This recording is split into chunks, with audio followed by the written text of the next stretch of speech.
Am I wrong for trying to take notice? Is it wrong that I paid a month? Is it wrong that I got the motive? It's been so long that I can write it up. And I can't feel no water. Listen, that you're up. Feeling almost done as time. Must be my God, can't take no more. And I can't feel no water. Listen, that you're up. Feeling almost done as time. Must be my God, can't take no more. Take no more. Take no more. Take no more. Take no more. I've been so down and out. I've been trying to find a way out. I've been so down and out. I've been trying to find my way out.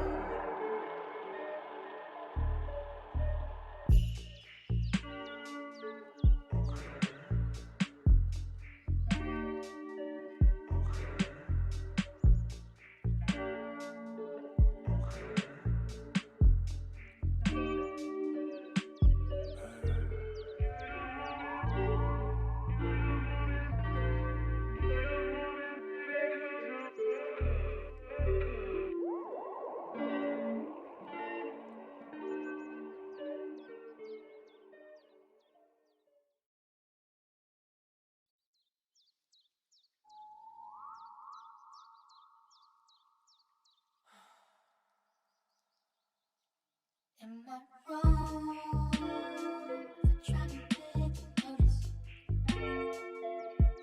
Is it wrong that I paid a month? Is it wrong that I got the motive? It's been so long that I can write it up. And I can't feel no water.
Am I wrong for trying to take notice?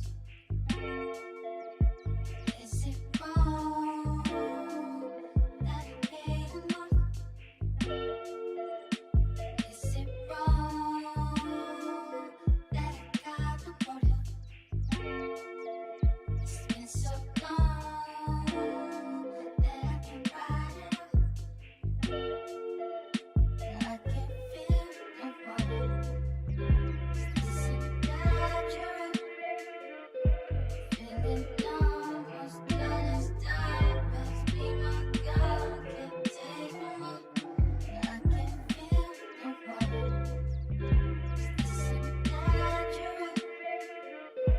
Feeling almost done as time must be my God. Can't take no more. Take no more. Take no more. Take no more. Take no more. I've been so down and out. I've been trying to find a way out. I've been so down and out.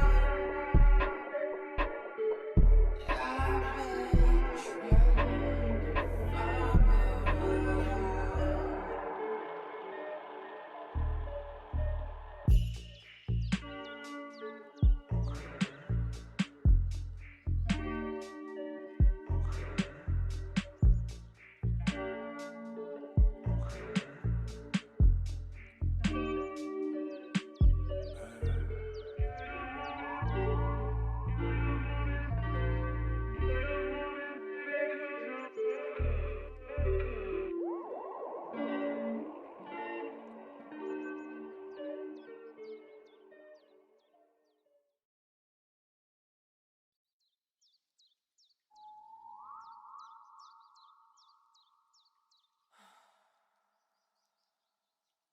Am I wrong for trying to take notice?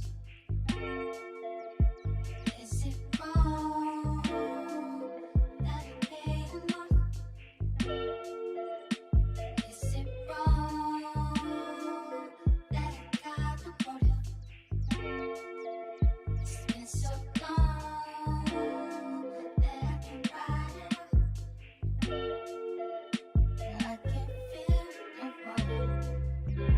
Is it that you're up? Feeling almost done as time must be my God. Can't take no more. I can feel the water. Is it that you're up? Feeling almost done as time must be my God. Can't take no more. Take no more. Take no more. Take no more. Take no more. I've been so down and out. I've been trying to find a way out. I've been so down and out. I've been trying to find my way out.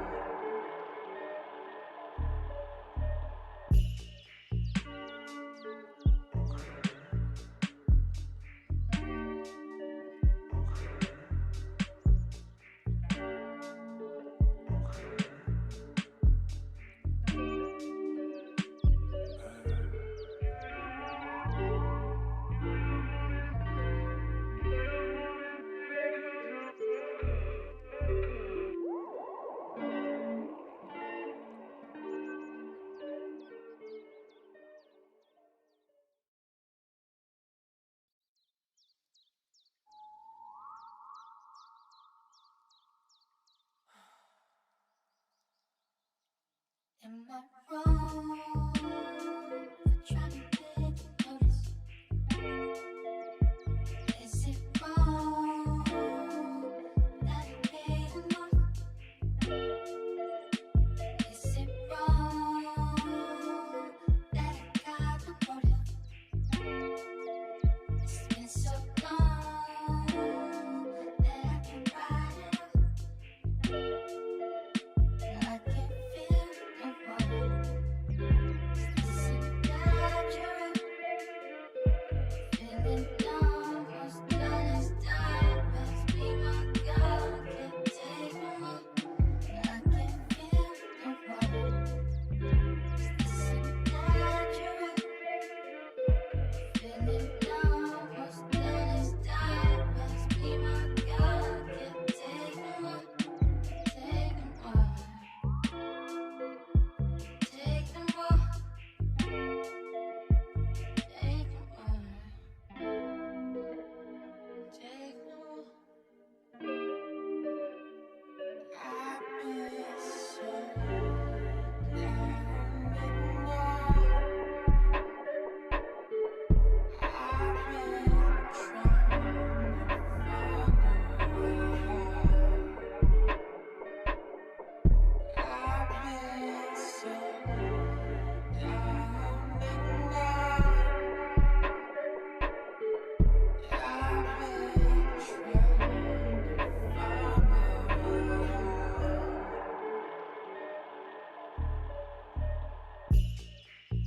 my way out.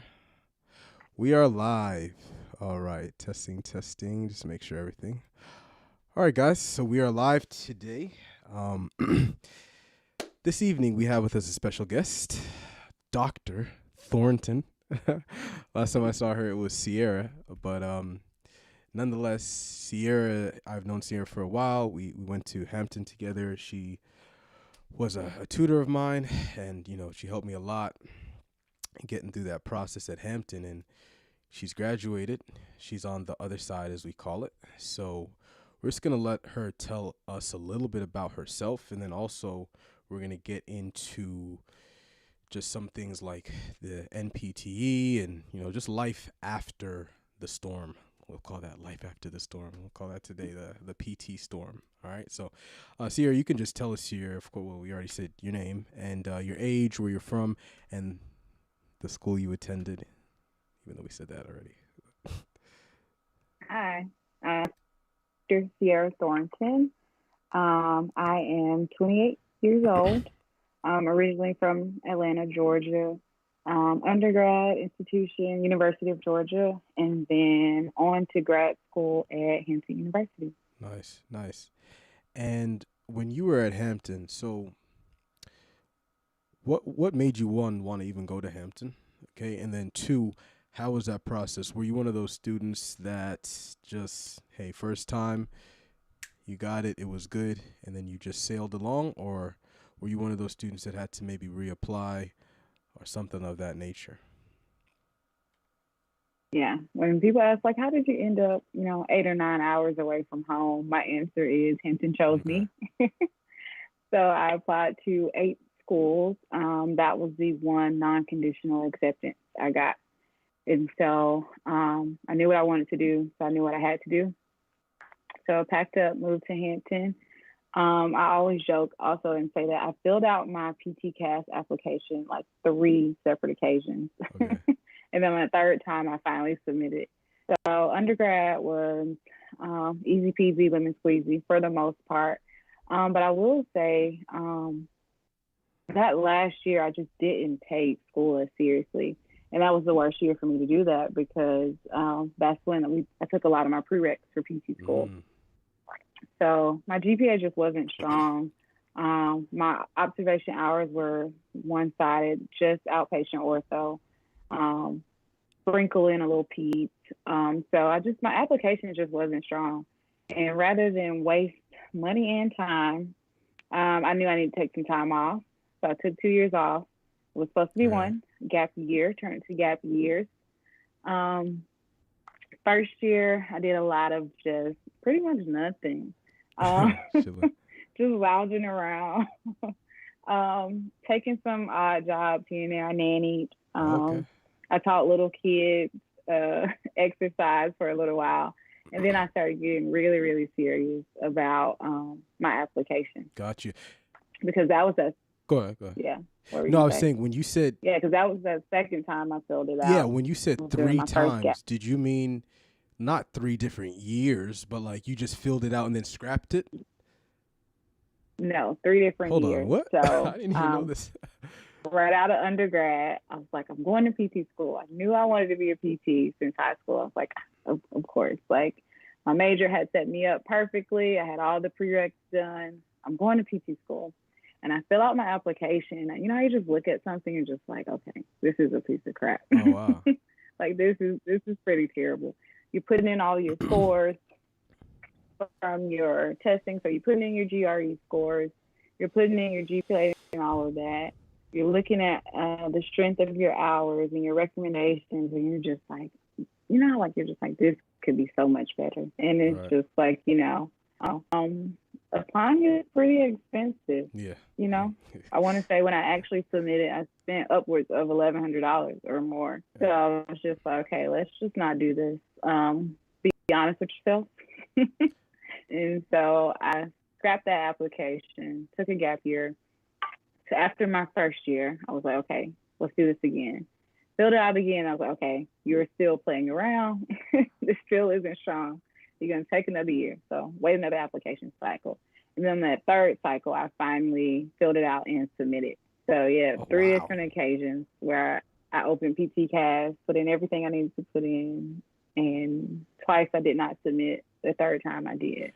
But you only paid for one though, right? Yeah, I only Okay. paid for one. I said, Yeah, I she's realized balling. before putting in my debit card information. I realized before putting in my payment information that this was a piece of crap. Like you're not. This is not strong. Okay.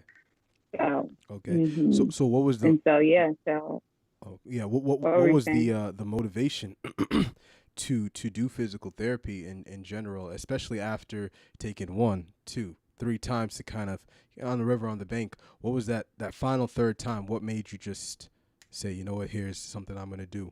And then 1, and then 2, conditional acceptance. What I'm not really familiar with what that means. So what does that mean as well?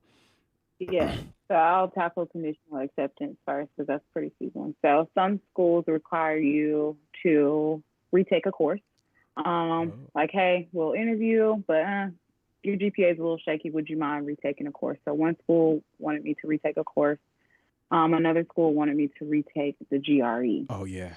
So it's like, hey, you check all of our boxes in these other areas. We think you'll be a stronger candidate if you did this. And so it was just like, Yeah, I feel you on that.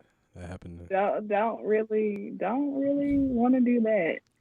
So that's what kind of took me off of that train. And then there was Hampton, and then there was one. Hampton. Yeah. Yes. And then the second question. So what made you that third time you applied? What was the triggering trigger point, I guess, if you want to say, that just made you jump off and go ahead and submit it? I knew I had a strong application. Okay. So I had been very intentional about my shadowing hours. I enrolled in some post-bac coursework. Of course, smashed it, nailed it, got all A's. And then I was just ready. It was one of those things where I had teched for a little while, and you kind of watch the professionals do their job, and you're like, I can do this. Yeah. I can do this. And, you have mentors now who are within the profession. They're looking at you and they're telling you like what's wrong with you? Like, why aren't you, applying? Like, basically, why are you still sitting on the sideline when you're showing us that you have everything you need, to do this? And so that's why I was just like, my confidence like skyrocketed by being a tech. Having other professionals around me like kind of co-sign that, like, this is for you. My confidence skyrocketed. And so not only had I kind of built up my application, my confidence, like, it's like, okay, you can do this.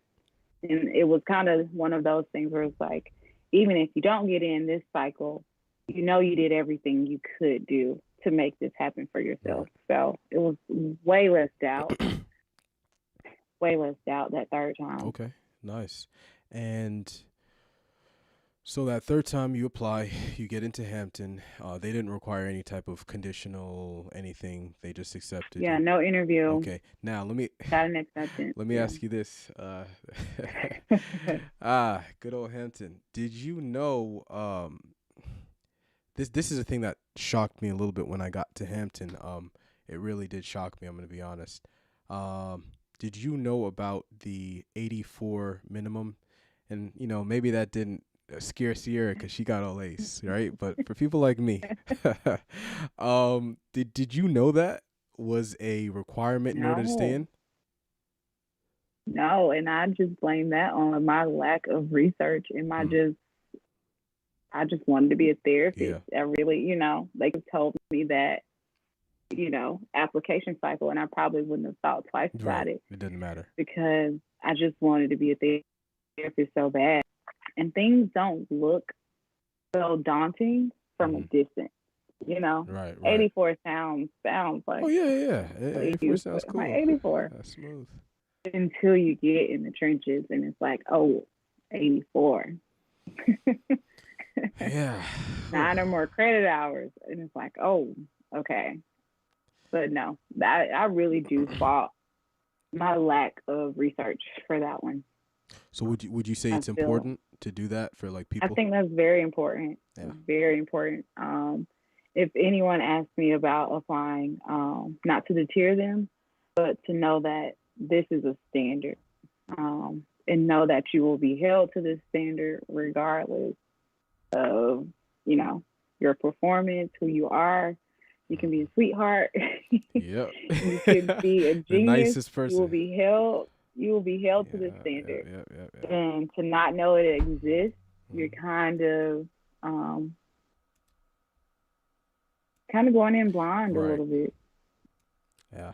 Yeah, I think that's the thing that Yeah. I mean, it's not like, it's going to change anything whether you know or not. However, well, it's not going to change anything Yeah. in terms of their curriculum, but I do believe it does make it easier to mentally kind of get yourself situated. Um, cuz I know for me it was painful, man. I got in my first semester and I almost got kicked out. I got a I had a 83.5 in patho, right? And I had a hold on, was it patho? No, it was neuroscience, excuse me. It was Okay. neuroscience. Okay. And they rounded that up to 84, so I was good. But I got an 81.5 in anatomy, and they rounded it up to 82, but it still was 6 credits against me. So I was going into second semester shook, you know, and a lot of people were The saying edge of your seat. yeah, they Yeah. were saying second semester is gonna be easier, and I'm like, and then when we got there, it's like, oh, this is not When true. does it get easier? At what point does Physical this get agents easier? and all Yeah. this wound care. I'm like, why are we doing that? That's crazy. I was just like, yo, this is not easier, but it's all good. You collect a lot of learning lessons along the way. So what would you say, with this whole thing that you've done, what would you say the most difficult part of the whole process? And it doesn't necessarily have to be academic. It could have been emotional or, hey, just whatever, not knowing the uncertainty of if you were going to get, in or not. Like, what would you say the most difficult part of your journey was? Knowing that I had to do it by myself. Like, I went through high school with the group of girls I was really close with. Okay. Went through college with a group of girls I was really close with. And this was the first time that I had to do something on my own. Not saying, of course, you take all of your exams on your own, you take all of your courses on your own. Allegedly. But just, I agree. Speak for yourself. I'm just joking. And so we were all living our individual lives, Right, so right. we always had that common thread. We were always at the same, school. Right. We were in the same city, and so to know that I had to this huge undertaking like grad school, like this is what nightmares are made of. And I had to do it by myself, 8 hours away from everyone. It was kind of very, very, Yeah. because going into the program, I did not know any of my classmates, and that's grad school for you. Everyone, it brings everyone from across the country to one spot for one common goal. But you kind of don't know anyone. Yeah, and so that was tough for me. That was very tough. Toughest part. Gotcha. Yeah. Yeah. Yeah, I can concur. Yeah, having to move out, and then you went to school pretty much close to where you lived, grew up, right? Mhm. I was the same way. I was about an hour and a half away from So I was home. 7 minutes. If I wanted to go Right. home, I could. Right. If I didn't, I didn't have to. Right, yeah. And that transition can be tough because you know people right there. You can just, go there. And for me, like I said, I was 7 minutes away, so I could ride on my bike if I wanted to, and that's a whole 20, 25 years of my life. Then going from there, to a whole different environment. It was not a, it was not a private school, and there was other things that were a lot different. So I totally understand that. So we'll transition a little bit here. How would you say, right? And we were talking a little bit about this before we got on air, but how would you say the transition from PT school into the working real life environment was? Was it what you dreamed of, or was it maybe not as much as it cracked up to be? And yeah. I would just go ahead and say never in a million years would I think that I would be transitioning from basically being a lifetime student to the workforce in the middle of a pandemic. Mm-hmm. So Yeah. nothing is what I expected to be with that transition. I'm a COVID graduate, and then COVID was kind of introduction into being an essential worker. Um, Ideally, that transition would have given me a lot more say so. And I feel like COVID kind of took that away from me when it comes to the choices and decisions that I made. A lot of them were, I won't say my hand was forced, but it was a lot of the things in that transition were beyond my control. Right. Where I could live, beyond my control. Where I could work, beyond my control. Even to think about where I could take my exam, when I could take my licensure exam, all of that my control. And so that was tough because you are in school and you say, I'm doing this so that I can do what I want to do. I'm doing this so that I can practice in the setting I want to practice in. And then with COVID, it was kind of like, you did all of this to have autonomy, but this is what you have to do because this is the situation we're in right now. So that was definitely tough. I really thought PT school was my key to doing what I wanted to do with therapy and when I wanted to do it. And with COVID, that was tough. I'm excited to say that I'm learning that there are ways to still keep your autonomy when, things aren't going your way. So I'm happy about that. And when you say that, this transition, sorry, you meaning in the clinic, like the autonomy in the clinic, how you practice? Where you practice, how you practice, who you treat. You can still do that and still, play the hand you're dealt. And so I'm really learning that, and that has taken a while. I've been practicing for a little bit less than a year. And I say those first 6 months, I really thought I have to do this because this is all I can do. So, yeah. And a part of your job, right? I know for me, when I would shadow and I was working as a tech, this is personally because I'm not the best typer, seeing them have to do charting, that was probably one of the things I said, man, I already know I'm not going to like this part.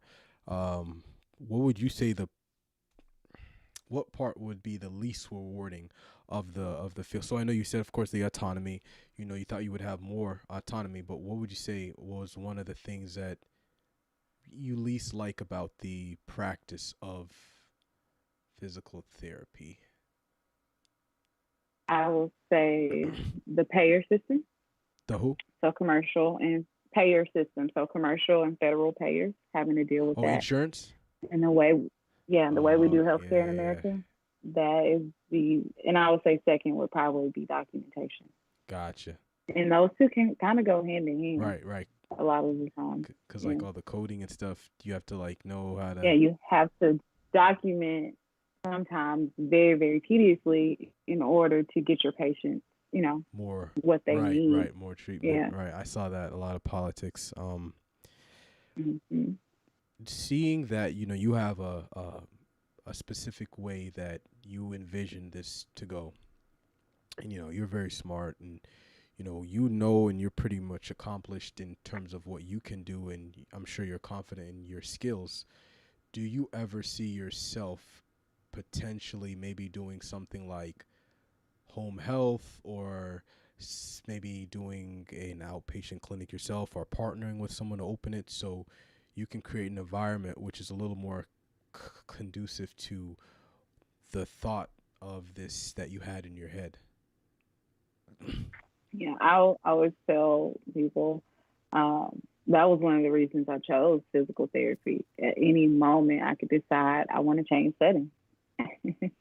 And our profession allows us to do that. We don't have to take any exams to change specialties or anything like that. The logistics are just a lot easier to change specialties. So I'm always open to that. I will never say no. I would never not try a setting at least once, As far as kind of branching out, I have thought about that. Once again, that payer system is what I think is ultimately keeping that off of my radar for right now. If I could find a way to not use this traditional payer system and branch out, I would absolutely, in a heartbeat. I just don't think I'm in a place to fight that fight right now. Right. Yeah, it's a big fight. I mean, unless you're gonna be giving it for free.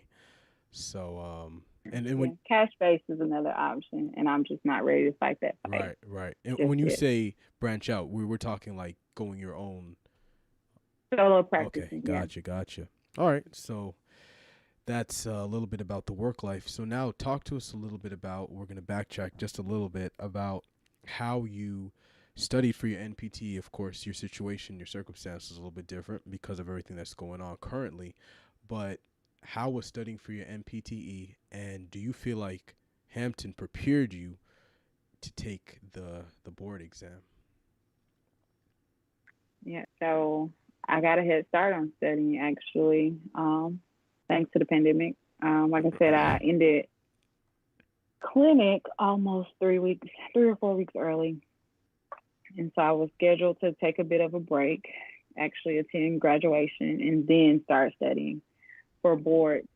So my original study plan was 11 to 12 weeks long, and I got an additional 4 weeks or so to study. I used a test prep program because the task of targeting everything you needed to target and the detail in which you needed to target it just seemed overwhelming. If I could use a system that had been proven to work, it was just smarter to use a system that had been proven to work instead of trying to recreate the wheel. And so I used a test prep course. I follow along with them, starting with my original, study plan. But prior to that, I put in a couple weeks of work just on my own. I knew where my weak points were. Started the first day of studying, I took a practice exam, and I would encourage everyone to do that. There is really no point in wasting time on things like the back of your hand. Like there's just some things based on your background prior to PT school, based on your strengths in PT school, based on your clinical settings that you just know hard and fast. Mm-hmm. And so sometimes we can get caught up with trying to go from cover to cover and trying to, look at everything, and then just logistically, it just works if you know what you don't need to study. Right. So first day, took a practice exam, used that, analyzed that to find my weak points, made a list, kind of start knocking on those doors a little bit early before I started officially studying. Followed this prep course likely to a T, with the exception of a few more practice exams. People call me crazy, but I took 10 practice exams Nah, while I it was paid off. studying. You'd have to take it twice, right? So, I took 10 practice exams while I was studying, usually once a week or so. and how long were each of those? I took 8 of them were full length, 2 of them were shortened. So when I say full length, they were the full 250 questions, knowing that only 200 were scored. And then the other ones were 200 questions, without the 50 unscored included. I took all of my exams in testing conditions. So that's no phone, no restroom breaks, no eating while I'm testing, earphones, kind of lockdown browser kind of thing, no scrolling, like testing conditions. So how I would walk into my exam and take my exam. And that's pretty big for me because I suffer from testing anxiety. And so if I could kind of condition myself to these, this situation, I felt like it would help. And I feel like it did. So that I was pretty strict on myself about that one. So like if, for example, you get in, I don't know, remember how long the break is, but that is all I allowed myself between, section 2 and 3. That is all I allowed myself. I didn't allow myself to kind of socialize because I was studying at home. So I didn't allow myself to socialize with my family during it was like I was walking into the testing center every time I took a practice exam. That boosted my confidence a lot too. To see your test score change within 6 to 7 days is a crazy boost to your confidence. I had a steady increase in my testing score, and if my testing score didn't increase, my weak areas did. So that was excellent to see that change weekly. And then I'll say the day before my exam, I did absolutely nothing. I did absolutely nothing. There was no cramming. I would even say the days leading up to my exam were review. Okay. No new material, no reading textbooks. It was like this is what it is. Yep. And so I ended up making a study guide as I went along. I credit that too. About 100 pages, but in essence, it was everything I would ever need to know to, take my exam, and to just have that was just crazy. Wait, 100 pages? To be able to reference to. It was 100 pages. What? So that includes diagrams. That includes diagrams and, charts and things like that. But if you can condense 3 years, worth of material into 100 pages, that was pretty clutch for me. So you're speaking, and I'm thinking about this, and I would definitely say being organized in PT school is a strength, right? Some people are more organized than others. I don't consider myself a very organized person because my mind likes to go everywhere. However, you can discipline yourself to do certain things. So you're talking about staying in, making sure. And I was similar when I was studying for the GRE, but it wasn't in terms of hours. How long was the test, by the way? You were allotted 5 hours. Okay. So GRE is about 4.5, right? So when you were doing this, and you can let me know about this, do you think this discipline, right, in order to do this, and I've always kind of considered you a pretty disciplined person, even with the way you moved in school and stuff like that, is that something you would say is natural to you and it spans across all aspects of your life? Of course, there might be things that we struggle with. Or do you think that's your desire to get this, done, get this degree, get what you need to get? Do you believe that had a part to play in the level of discipline that you had with this process? Or is that just something natural to you? Absolutely not. Okay. The discipline I showed those 12 to 14 weeks was purely situational. Okay. So let's keep in mind, I did not do anything usually during the weekdays but studies because there was nothing else to do. We were in the middle of a pandemic. Right. So I will never say that the pandemic, was a positive, was a positive for my life because of just the turmoil it had caused and so many others. It seems so selfish to say that, but the discipline I lacked was kind of forced upon me to study for that exam. I would say it's funny that you say I was disciplined in PT school because I feel like I wasted so much Maybe time. you're just smart. I feel like I wasted so much of my time. And that I will say this the amount of discipline I showed studying for the NCT was very situational. It was one of those things where it's like it was a lot on the line. Yeah. So there's this push to enter the workforce after you graduate PT school. And I think it's just like a pretty common theme. And I'm just like, where did that come from? Like I was so like gun ho, like I'm ready to go. And so that putting that pressure on myself, I feel like made this like one of those like you have to get it done. And so by any means. There's a financial component too. Yeah, Sally Mae is a big push 6 months after. That you're gonna be saying what's up. And then even the test itself. Yeah. So I had invested in a test prep program. And how much did that cost, by the way? You invest in. It was less than $500. Okay. So I want to say around there. And then the test itself. Don't quote me. It's been a whole year. My memory is terrible. But that's almost a $500 to $600 investment as well. I want to say the test itself may be for something, and then you have to pay your testing center fee, which is almost $100. Okay. So there was a financial component. So I'm a somewhat new grad with no source of income, right, who just spent $500 to $600 on the exam. Right. It's one of those things where it's just like, does it really matter what your motivation is sometimes? Right. Is it that you want to go out and be the best clinician ever, or is it that you don't want $600 to go down the drain? Right.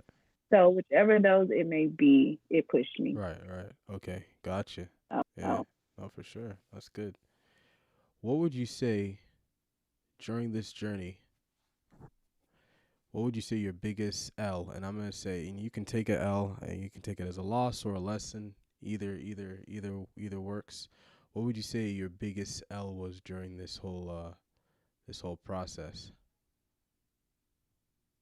I'm gonna go ahead and go and say loss. We're gonna use loss because I figuratively took a loss.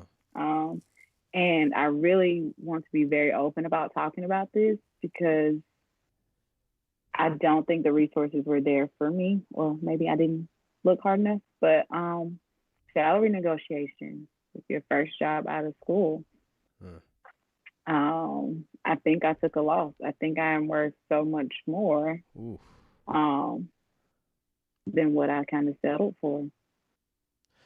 A lot of people do that. Don't never, ever underestimate your worth.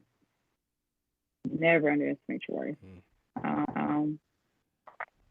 I hate to throw the pandemic into every answer, but I was kind of in a tough spot. I felt like jobs are far and few between, and if I wanted to work, I would, take a hit temporarily to re-up back later. Yeah. And that shouldn't. Your work doesn't change just because the job market has, Right. And I wish somebody would have told me that. Yeah, and these are things. I wish I would have asked. Honestly, these are things. I appreciate you just being transparent about that because these are things a lot of people, they talk about all the school stuff when you go. Because when you're in PT school, you're like swarmed. It's like, I'm only focused on finishing this thing and getting this, degree. But this afterlife, and that's why I'm really glad you were able to come on today. A lot of people are not really thinking about like that. And whether it's your job or whatever, because everything I'm doing with the channel, I also want people who are not in PT school. I'm in a niche, so that's just what I'm working with right now because my life is dealing with a lot of physical therapy stuff. But when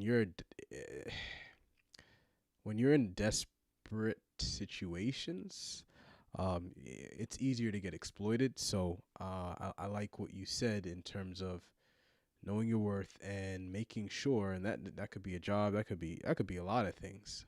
Making sure that you are not making your decisions out of scarcity and you're making it out of a soundness. And I believe there's a bit of component of, if you want to bring spirituality and faith into this, because if you look at it, it's like, okay, I'm not about to get a job. And I mean, based on what was right in front of you and what was happening in the world, yeah, I mean, that made sense. I mean, you're just thinking rationally. You're looking at what's happening.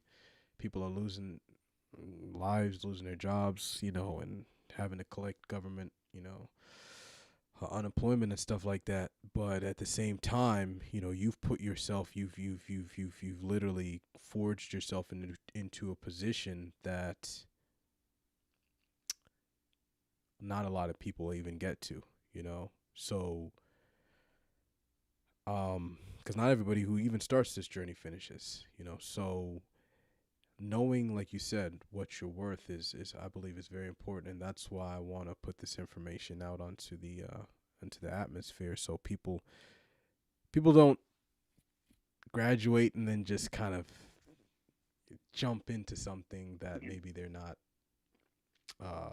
or they're ready for, but they just take anything that's given to them. Because if you don't demand it, I mean, the company's not gonna care. I mean, You're not gonna give it to you. I mean, the bottom line is for them to make money. So I mean, they're not tripping about that. Okay, so Cierra, where do you see yourself in your life in the next 7 years? Yeah, I think this may actually be the first time I'm saying this out loud, but I'm looking to do a residency, a neurologic residency. I want to specialize. So, next 7 years, I see myself in a specialty clinic Okay. practicing. I see myself clinically with so much more knowledge. Um, I want to teach. So I see myself as an adjunct or in some other capacity, Yeah, I can see that. contributing to the academic side Yeah, of I can see PT. that. Um, I see myself being a mentor.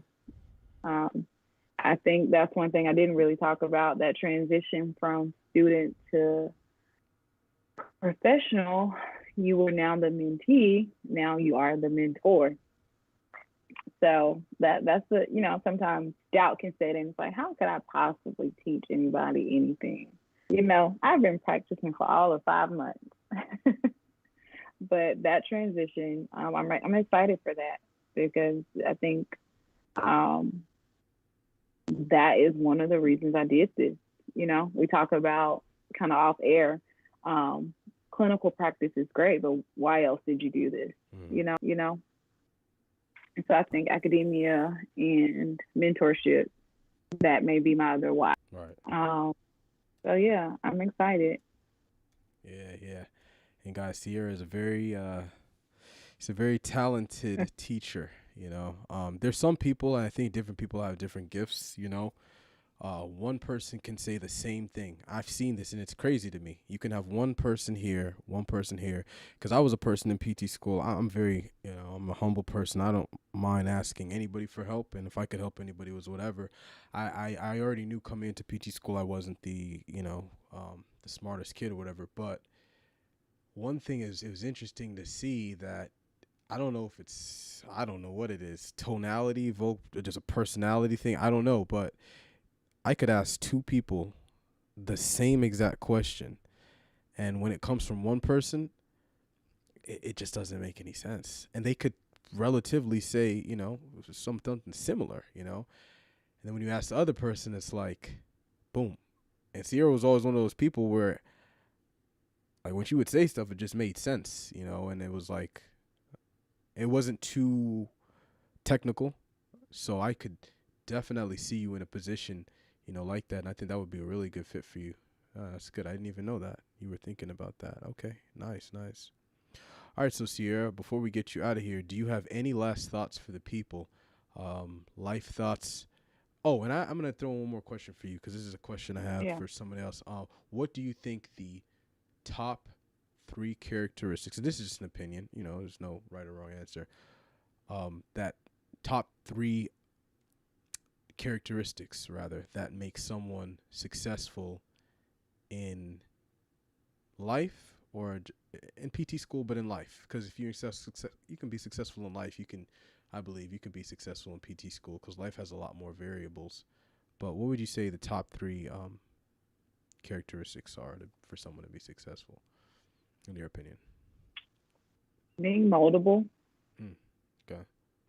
That is one of the biggest ones. Being moldable. Um, Being patient in whatever aspect that means for you, but patient. Being moldable. Just trying to think. What's that third one? Trying to think about the things that I've had to kind of, you know, pick up on over these last 7 years. Um, Being moldable, being patient. I don't know. What do you think is the third one? I like that moldable one. I wasn't expecting you to say that, to be honest, but me personally, from my experience, I would say, and this is gonna sound weird. I'm gonna go deep like you, right? Because you switched it up on me. I was expecting something generic. You gotta be kind. You have to be Yeah. caring. I'm gonna I think all of those are given yeah. with healthcare. All of those are given. I'm gonna say personally, having a little bit of stubbornness to you. And I mean, people can call that grit, determination. Honestly, being able to tap into, like, for example, I started PT school in 2018, right?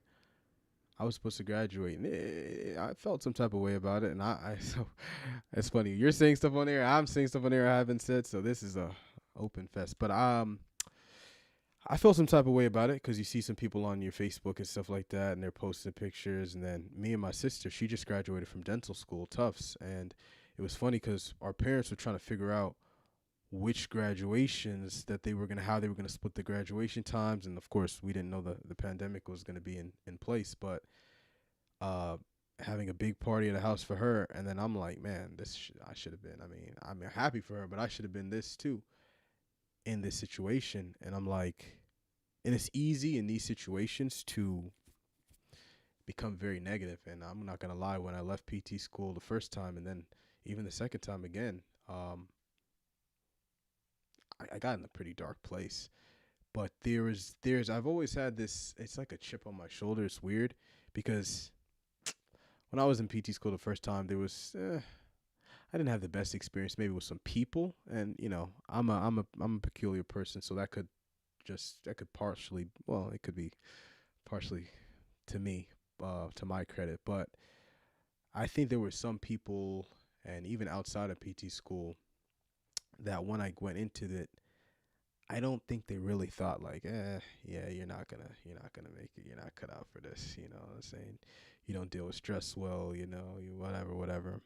Which some of it might be true, but having a little bit of stubbornness to where, for me, I've collected a lot of L's, lessons, losses. I collected a whole bunch. I'm a collector. I'm a connoisseur of L's at this point. And but I will say that I'm at a point where in my life where if I stop trying and I give up on some of the large goals that I really have, which I don't say to everybody, I I mean, this might sound a little morbid, but it's like, why am I? What is my purpose in even being here if I'm not pursuing consistently something and you just give up? People say that there's two deaths. There's a death at 25, and then there's a death at 75, right? And just hypothetically 75, where people let go of their dreams or goals or whatever, outside of their professions, And then at 75, there's that physical death, you know. So for me, I've been trying to tap into and keep tapped into just that childlike mentality to where I still have the ability to dream. And I've had to be kind of stubborn because life has its way of humbling you and almost making you a little bit jaded, and then kind of become a realist. Like, I don't ever want to become too much of a realist because my dreams don't have any room to grow in soil like that, you know. So I would say part of maybe just me just kind of being stubborn. People can call it determination, but when I say stubborn, like, I am my ability to not, like, I'm not giving up, you know, like, and when I give up, it's because I can't physically do something anymore. And I've had to take a lot of back roads, but on a podcast we did 2 days ago, I was talking with my boy Inde, and he had to do a master's, and then, you know, he applied, didn't get in, and now he's going to Alabama State. And we were talking about his journey, and basically taking that third door. You know, there's a first door, there's a convenient door. You walk in like a hospital, right? Then you got the turning door, rotating door. It's a little more not as convenient to get in. You got to wait, make sure no one's in there. You know, got to time it perfectly so you don't get smashed in the door, right? And then you got the third door, which might be somewhere on the rooftop, you know, somewhere. And you might have to climb stairs, do some, you know, security might be, hey, that person's climbing up a building. You're calling security on you and stuff like that. But it's that third door that I believe that people sometimes probably stop at, like that second door, you know. But for me, I don't know. Maybe it's my personality. I'm just kind of stubborn. So not willing to just submit to your situation, even if it might not look the best. So that was a long-winded way of saying stubbornness. We diving into Hey, this is good though. This is good. I like that. Okay, cool. All right, so we got moldability, and then patience, and then I say stubbornness. So there you go, guys. All right, so Cierra, before we go, do you have any last thoughts for the people? Any social medias you want to shout out or anything like that? Uh, You know. like I said, I'm very much so interested in all things mentorship and teaching. I actually just made a separate page just to kind of separate the two. So feel free to follow me on Instagram at Cierra T DPT. Send me all the questions. I love answering the questions. And I'll say, like, quickly, like, not saying you cannot, you know, not saying it's easier when you have the resources, but sometimes I'm a first generation college student. And there are just times I just really wish, not only first generation, obviously college student, first person to graduate from a graduate program. And there are just sometimes I really wish someone would have come across my timeline, someone would have, you know, fallen into my lap to just be like, hey, yeah, I want to do the same thing, and just being able to pick their brain. And so I want to be that for anyone I can. So feel free to slide in my DM. Oh, sliding, guys. All right, sweet, sweet. And then also, I put all of her links at the bottom, so it's going to be there. You guys can reach out. Thank you again, Cierra, for taking out some of your time to chat with us. And we are signing out in 3, 2, 1.